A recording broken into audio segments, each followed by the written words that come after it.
Hello. Amasan, helai munna. Pathian ba choila sathaya kumzin. Hatunong pathian kathang ba in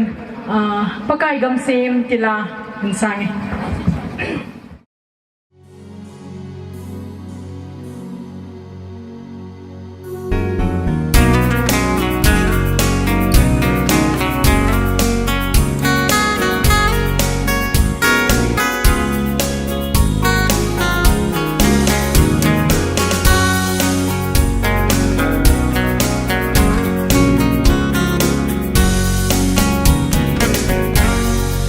Ngày dinh nhé ô van của pi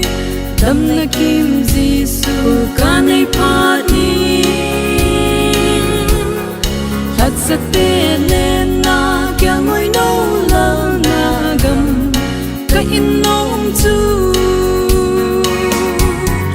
ô khi tung lối riêng hen xịt na gầm hi bê hen ta sân cha tê cho tâm na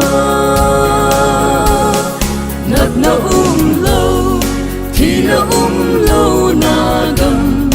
pakai gầm si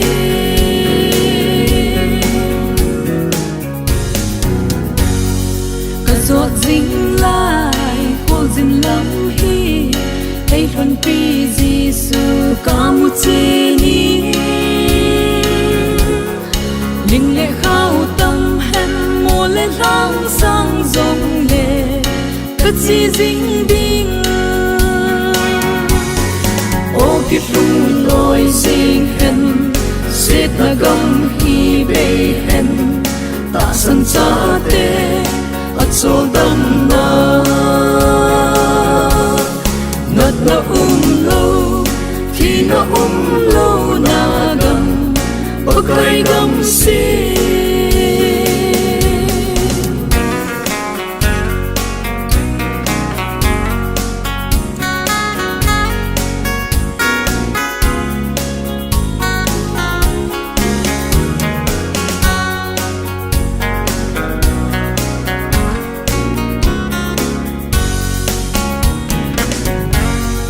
isip gam hi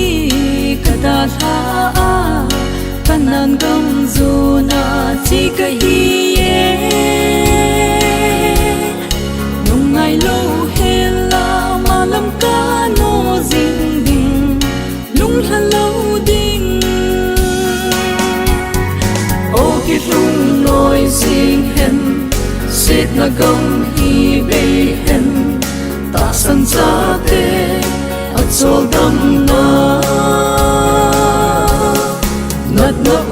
lâu thì na lâu na gầm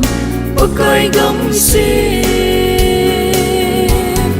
ô kiếp lung lối riêng hen xịt na gầm hi bê hen